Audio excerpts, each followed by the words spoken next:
What's good, everyone? What's good, everyone? Amazing Friday right now. I would love to welcome everybody who's joining us live right now on the Real Talk Show. So today we had amazing guests. Before I go any further, I would love to state that last week we had a very amazing topic that helped people understand the laws of abortion that we have in Zambia.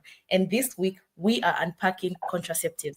And with me here, I'm going to have amazing guests who are going to help us with this whole topic. I'm joined by Sister Martha. I'm joined by Kimberly. I'm joined by Shadrick Chansa, who is our amazing sign language interpreter. And today I am joined by my co-host, George. Hi, everyone. Good morning. Hello. Good afternoon. Good afternoon. How are you thinking it's morning right now? George, come on. No, it's morning somewhere in the world, you know. Yeah. And it's evening somewhere. Oh, okay. I'm so happy to have all of you right now on the show. So right now we're just going to dive right into it. So I'm going to start with Sister Martha. I'm going to start with you because I know contraceptives is something that you deal with so much in the healthcare facility, right? Yeah. So firstly, I would love to thank you for being here with us, as I said in the very first place. And to truly unpack contraceptives for our audience, could you start with explaining what contraceptives really are in the simplest forms? Because we have a whole environment of youth, and I would just love you to help them understand what contraceptives are. Thank you so much, Malongo. And I'm glad to be here. So straight into the business. What are contraceptives? So contraceptives, they could be preparations, there could be methods, or there could be devices that are used to prevent pregnancy. Oh, okay, nice. So, George, you have something to say. You look so, you look like you want to say something. No, I just wanted like a follow-up, Sister Martha. I wanted to follow up to that question to say, how do contraceptives then work to prevent pregnancies? Okay, so contraceptives, depending on the method that you're using, so they work in different ways. So I'll start with what we call barrier methods, that is the condoms. And because you've heard that it's a barrier method, so it just prevents the semen from entering into the vagina. So the condom acts as a barrier. And then the hormonal methods, of which most of the contraceptives are hormonal methods. So they work in three ways.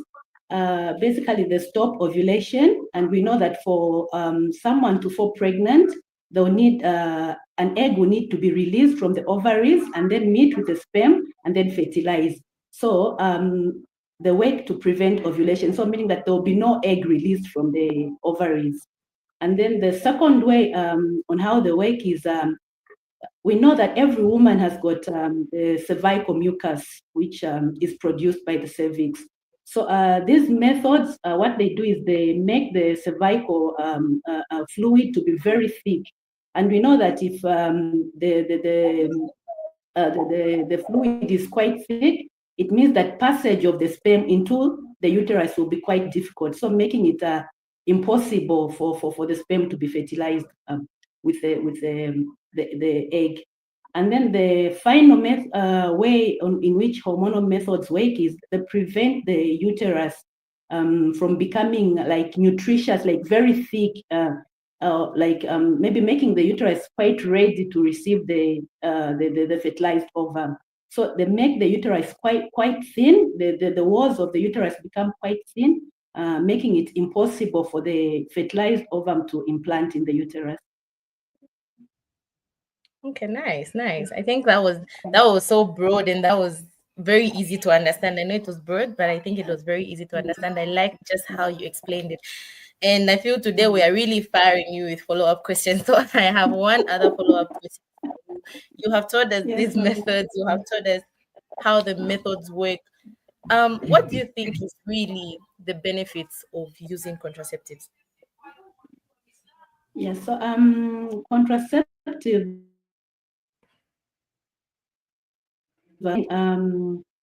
it makes an individual to have some sort of autonomy, like you need to make a decision for yourself. And I think that's a huge benefit depending on what you're planning on your life. So you have someone who's in school, they want to complete their school before they can have another child, they'll be on family planning. That's a huge benefit. And then there are certain times where these family planning methods, they also act as part of medication. So you can have someone who has those terrible cramps when they're having their menstrual periods, and mostly it happens with adolescents. They have these painful menstrual cramps, and then sometimes they have to even miss class. So some of these methods, they act as a medication, meaning that the bleeding will be very minimal and the cramps will also disappear. So it's a huge benefit as well, because if someone was missing class, obviously they'll be able to attend class throughout their stay in school. And yes, there are certain times we have a number of women doing different businesses. And you know, when you have a baby, you need to abandon a number of things, like where you need to take care of a baby, and where you need to look for food for your family. So when someone is on family planning, it actually makes them plan if they want to do their businesses, if whatever they want to do, I think they'll be free to do that until the next time that they feel that now is the time to have their next child, and they feel they're prepared. Yeah, I think it's really important to be prepared for having a child, because a child is a very huge responsibility. I know I don't have one, but I see what I see. And I know it is. Kimberly, you left it right there. Are you with us? Yes, I'm here. Can you get me? Oh, yeah, we can hear you. George, I almost got worried. I thought she dropped out and left us right there. No, she's with us. Maybe before we get to Kimberly, my question to you, Sister Martha, is from your clinical experience, which specific contraceptives methods are frequently preferred and accessed by adolescents and young people, and what factors contribute to these preferences in your experience? So, of course, condoms are the favorites. Adolescents love condoms, mostly because of the accessibility. You find condoms, there's a condom dispensation facility, maybe at the entrance of a health facility. We've seen condoms being put in lodges, in these public places. So obviously, because of the accessibility, they know that they can pick up condoms at any point. So I think it's one of the favorites for the adolescents. And then we also have the injectables. Okay, before I come to the injectables, I think another favorite that I've noticed is the emergency contraceptives. So obviously, why they are famous? Because they know that they can get them over the counter. They can go to any drugstore, they can go to any pharmacy and purchase them easily. So I think it's another favorite for the adolescents. The other favorite that I've noted right now is the injectable family planning. So it has become a favorite because right now the Ministry of Health has introduced what we are calling the self-injection, where we are teaching these adolescents on how to inject themselves at their own space, at their own time. Could be in the night when they're back from classes. So we teach them how to inject, and the first injection is done at the health facility where we observe them. And if we are satisfied that they can do it, we give them they get the first dose, and we know that the next dose it will be after 3 months. So we'll supply them with 3 more doses. So this means entire that the whole year they'll be just in their space doing the family planning on their own. We expect to see them in the next, after a year. So I think it has also become a very, very famous among the adolescents. And the other one that I've noted, you remember earlier on I talked about the menstrual cramps. So we have a specific family planning. It's called a loop, the intrauterine contraceptive device, a loop that is inserted in the uterus, because it works locally in the uterus. So it stops all those complications that come with heavy menses and terrible cramps. So it's also a favorite because why I say it's a favorite, you insert it and no one will even know that you have an IUCD in your body. It's only the healthcare provider and yourself who will know. So it's also, I think, among the favorites. Okay, nice. My sister, Kimberly. Ma'am, Oh, okay. One moment. Yes, I know, sister, you mentioned that um, uh, emergency contraceptives. My question to you would be, I think in simplest terms, we're talking about the morning after pill, isn't it? Would you advise The famous morning after pill. the famous morning after? Would you advise the usage of that? Because recently we've heard of the abuse, and what's your thought on that? So, Joe, just as the name tells, it says emergency, something that you are not prepared for. So, if you know that you'll be indulging into sexual activities, it means that you need to prepare yourself well in advance. We have all these methods. So, that one should only be used in an emergency where it happened unexpectedly. So, but while you're expecting to have a sexual intercourse, I think you have all this time to go to your health facility, get a method that you decide. And then we've seen side effects, big side effects because of the abuse of the morning after pill. Yes. So we've seen women bleeding, and it disturbs just the whole menstrual cycle. You used to have like a normal menstrual cycle at 28 days, 29, 30, but because of the abuse, you see someone bleeding. Maybe after a week, they have some bleeding. After a week, it's because of the morning after. So we really advise the adolescents to prepare themselves and pick a method that will be suitable for them. And please only leave the morning after for an emergency, just as the name tells. Thank you. Yeah, I like how you emphasize the last part, because I feel adolescents out there have really been misusing it, because now they don't even use it as an emergency contraceptive. Now they just use it as a normal contraceptive. Kimberly, I'm going to hold on to you right now before you run away from us again, because keep dropping off. So I'm going to be right there with you right now. So I'm aware that you are a community facilitator, and I know as a community facilitator, sorry, you engage so much with people in the community and talk to people so much. What are some of the misconceptions that people have when it comes to contraceptives right there in the communities? Okay, thank you so much, Malungo. Some of the misconceptions about family planning is a lot of young people think family planning is only for older people or married people. And some of them also think family planning causes infertility. Also, one of the biggest challenges is still young people are usually even afraid to ask questions to the healthcare providers, even to me as a community facilitator, because they think they will be judged to why they're asking those questions at a young age. Yeah. I feel that's true. Even just the name itself, maybe we should push for them to change, because when someone just hears family planning, they think you're supposed to have a family for you to take family planning, you know? Maybe we should push Yeah. to change that name itself. And then, as a community facilitator, can you share with us some of the services that you offer to the people in the communities as you are going for your outreaches, your awareness campaigns?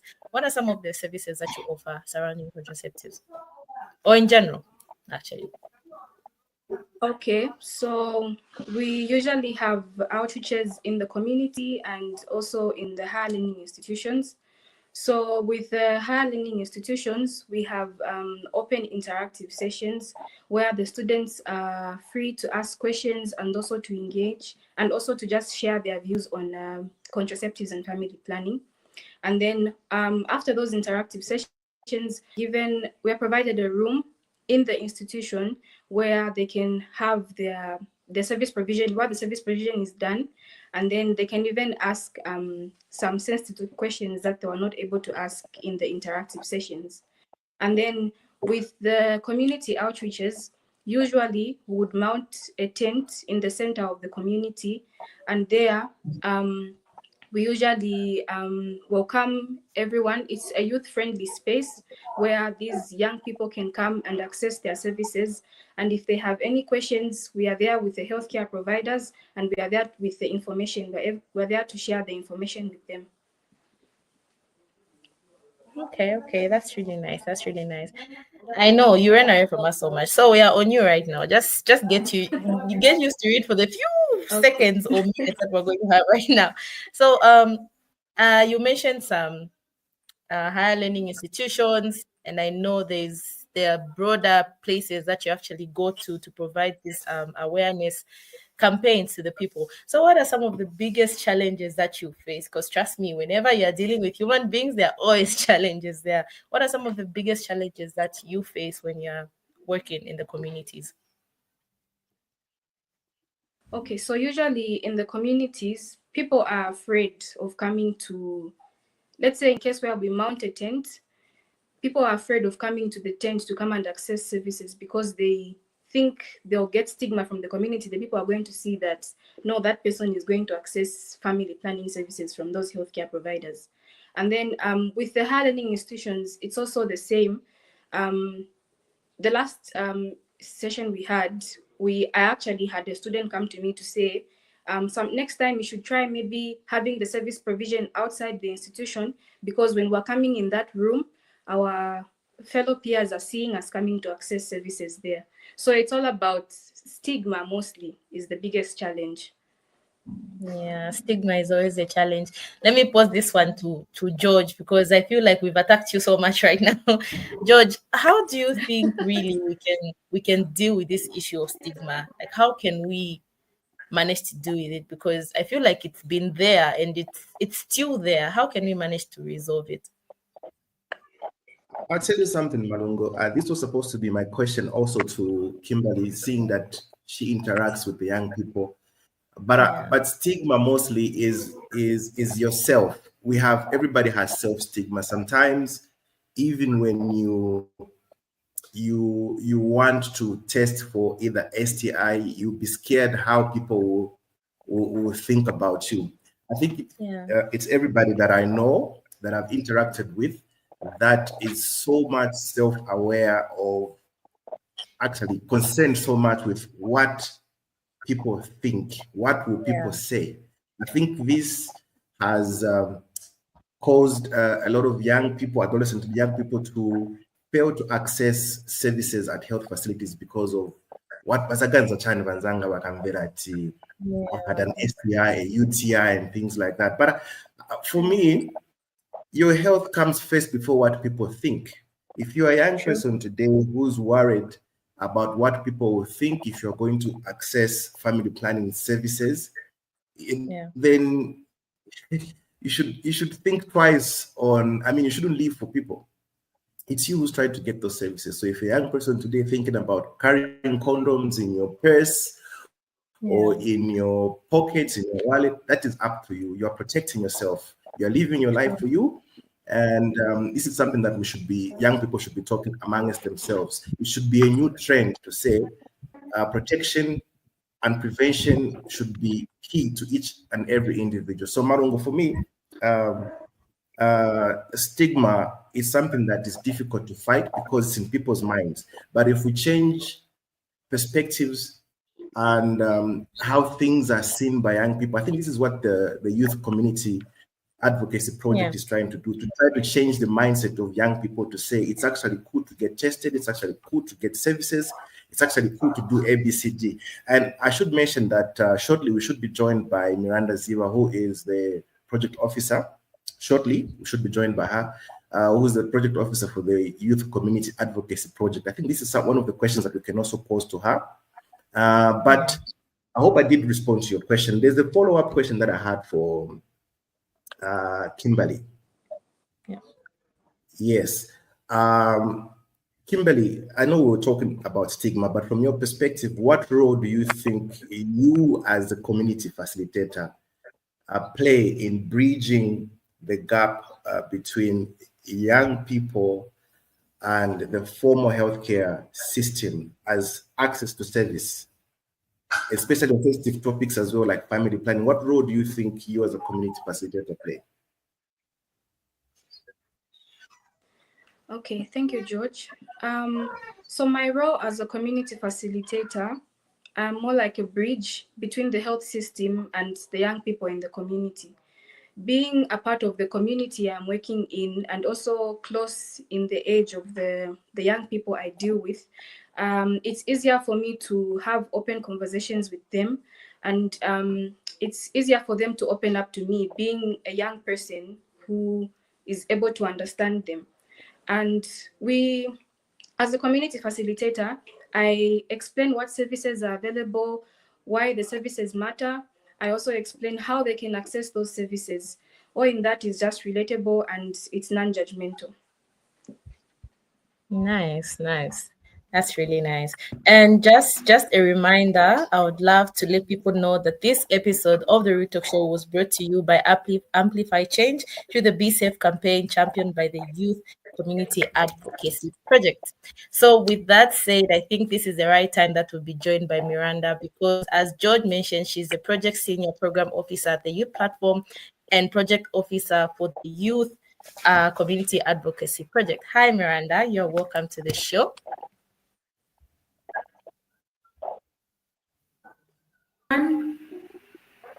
Hi everyone, I'm really glad to be here. Sorry, my mic used to be up there, but I'm so glad to be here, and I've been listening into the conversation. I must say it's really interesting.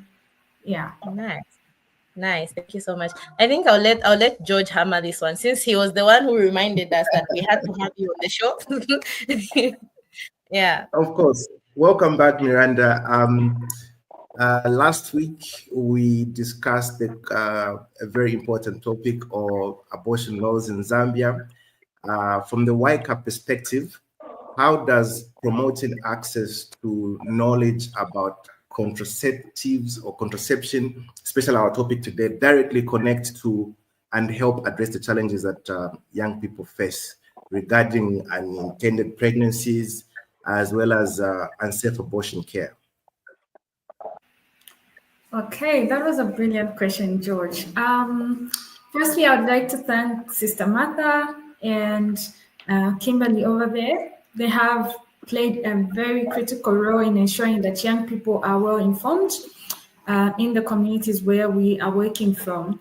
Just to start with your question, ensuring that young people have adequate knowledge on contraceptives really helps in a number of ways. So firstly, I'll talk to primary prevention. It actually promotes primary prevention because when young people know about the types of contraceptives, for example, and they know about the options that they have in accessing contraceptives, then they can actually get them, and it reduces the incidence of teenage pregnancies or unintended pregnancies among young people. So that is the first part. And when you talk about the impact to the young person themselves, is that there's the panic modes, the panic moments that young people go through between choosing to go for to carry an unintended pregnancy and choosing between an abortion and that. The panic moment that they go through reduces because then they've already protected themselves. They know they are already protected, they have contraceptives, and they cannot fall pregnant, so they don't have to go through that of the entire phase of thinking about what option they should take now that they are pregnant. So giving them information about contraceptive really helps them to make the informed choices. The other way it also helps is in terms of the health system. It reduces the burden of abortion-related care for the health system or health facilities. You will find that there are a lot of young people that are conducting unsafe abortions in the communities, and this increases the burden of the facilities to manage post-abortal care. So it reduces the burden on them because then young people will not be conducting unsafe abortions, and that reduces the burden on them. But also, it also reduces the abortion-related stigma that young people face because, I mean, if you have contraceptives and you are safe, you do not have to go through that whole process of undertaking an abortion. So that it really helps. I think I also mentioned that young people are able to make informed decisions. Through the counseling that we provide, young people are able to really know what they really want to do by the time they're going to access the contraceptives. So it's not like they are doing it after cohesion or anything. And also it's good that once they know the different types of options that are there, I'm really happy that Sister Martha also mentioned that how a young person who is in school, for example, can make a decision not to can make a decision to start contraceptives and not have the issues of the cramps that they experience during their menses and things like that. So it helps them to choose a method that actually fits their lifestyle. And some of them, it also fits their health conditions. So this information on contraceptives really helps. We have young people that prefer accessing the loop, for example. Maybe it's helping them in terms of their relationship dynamics, where they do not want their partner to know they are accessing contraceptives. So it helps them really a lot.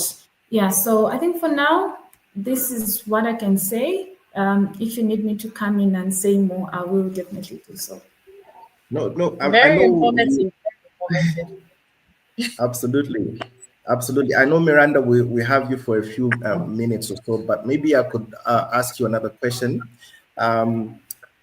Kimberly is a community facilitator on a project that you're project officer for. And I know Sister Martha in Kabwe is at one of the facilities where you are implementing the YCAP project, isn't it? So my question to you is, could you give us an update on some of the key planned activities that are in the pipeline to further enhance family planning access and education for young people, maybe in the coming week, maybe a month, in which communities are you going to be implementing these activities? Oh, great. We have a number of exciting activities planned. The interactive sessions that Kimberly spoke to, we have interactive sessions planned for in different institutions in Kitwe, Kabwe, and Kasama. And today I must also mention that we are meeting adolescent girls and young women from United Church of Zambia. We are privileged to reach out to religious, to churches, and we have the support of religious leaders. So we are meeting Girls Brigade from the United Church of Zambia in Kasama today, and we are having this conversation with the adolescent girls and young women, which we are so excited about. And we have a number of students waiting to interact with us in the higher learning institutions. And as we go to the higher learning institutions, we also need to remember that we provide the services right there. So we are taking the services closer to the young people in the institutions, and they'll be able to access them. So it's really exciting to just think of what we are planning to do. And also, this show continues throughout the month. We continue talking about contraceptives, and we continue talking about comprehensive abortion care. We'll also be having another show coming up real soon, where we are demystifying the contraceptives and comprehensive abortion care. We know young people think differently out there. We have older people that influence young people's decisions in a wrong way. So we want to speak to that and see how young people can really understand what is really the picture, unlike what they have heard out there. So we have quite a number of activities coming up. Yeah, George. Maybe my last question before we let you go, Mimi, is that Miranda, is that how are you addressing stigma? That's the first question. And how is the project going on the ground? What are some of the other challenges, and what specific assistance or significant help that you need to achieve your goals at the moment? All right. Thank you, George. So in terms of stigma, we are addressing stigma by ensuring that people are well informed.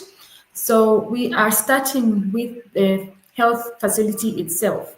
So with the health facility, we conduct what we call interface meetings, where we allow young people to interact with healthcare providers, present their challenges, and some of the challenges that have been presented by young people are stigma related. So we address that by ensuring that healthcare providers within those facilities are well informed and oriented about the project, for example, and they are able to know that we'll be referring young people from the community to go and access services there. So through the project, healthcare providers become more responsive, and they're able to attend to young people in a more youth-friendly manner.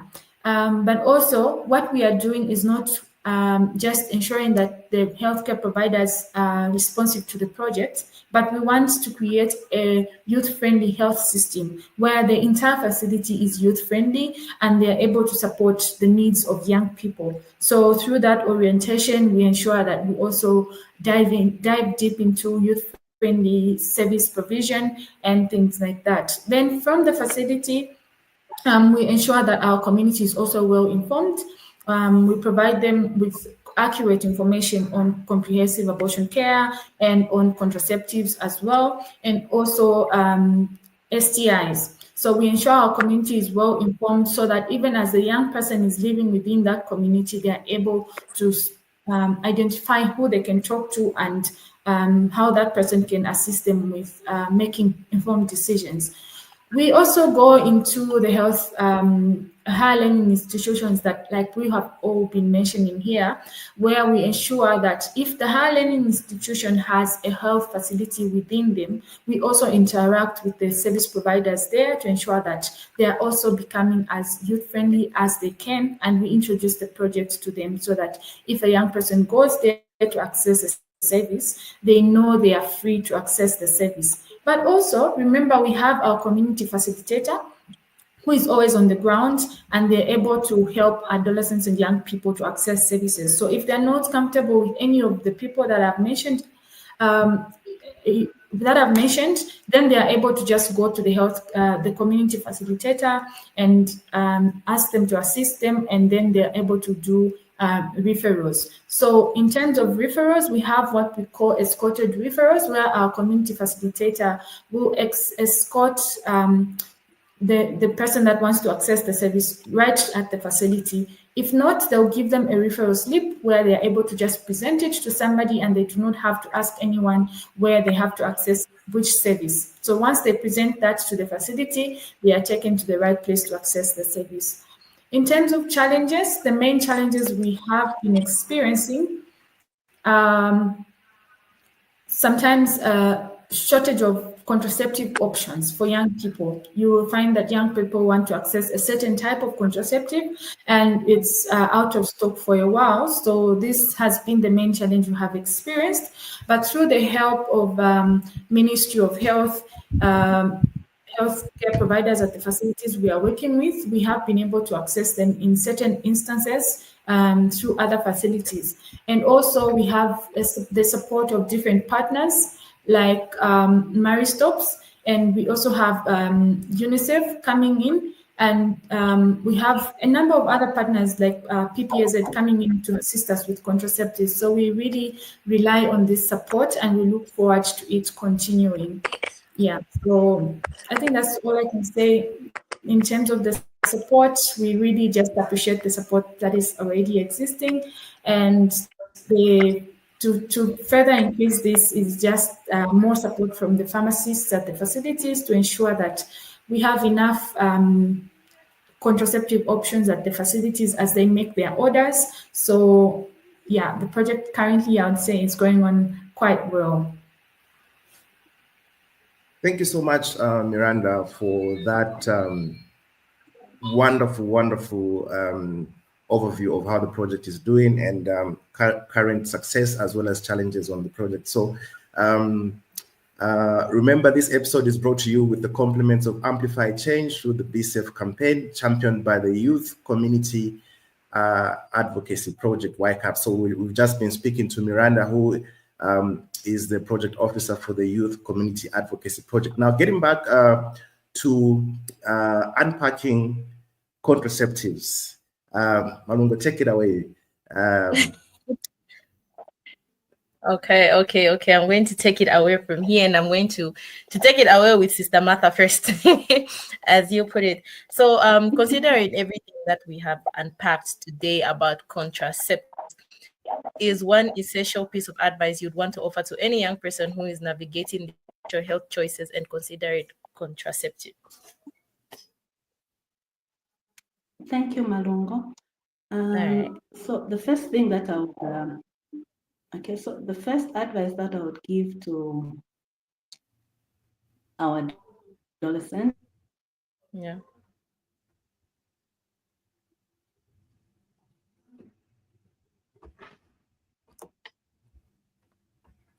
Is she still with us? Yes. Okay, so please, if you've just joined us, welcome to the Real Talk Show. Our topic of discussion today is unpacking contraceptives. Please keep commenting your questions and contributions in the comment section, and our guests will be able to respond to that. So, Sister Martha, we lost you there for a bit. I don't know if you still remember the question. Yes, I do. So as I was saying, George, I was saying the first thing that I would tell the adolescents or the youths is to obviously practice safe sex. If you cannot abstain, please use a condom. Very, very important. And then the other thing is, as adolescents, they need to understand how these family planning methods work. They need to understand how their effectiveness, and they also need to understand the potential side effects that they may experience if they're on these family planning methods. And another important thing is obviously to always consult a healthcare provider every time they have questions, they have a problem. So very, very important to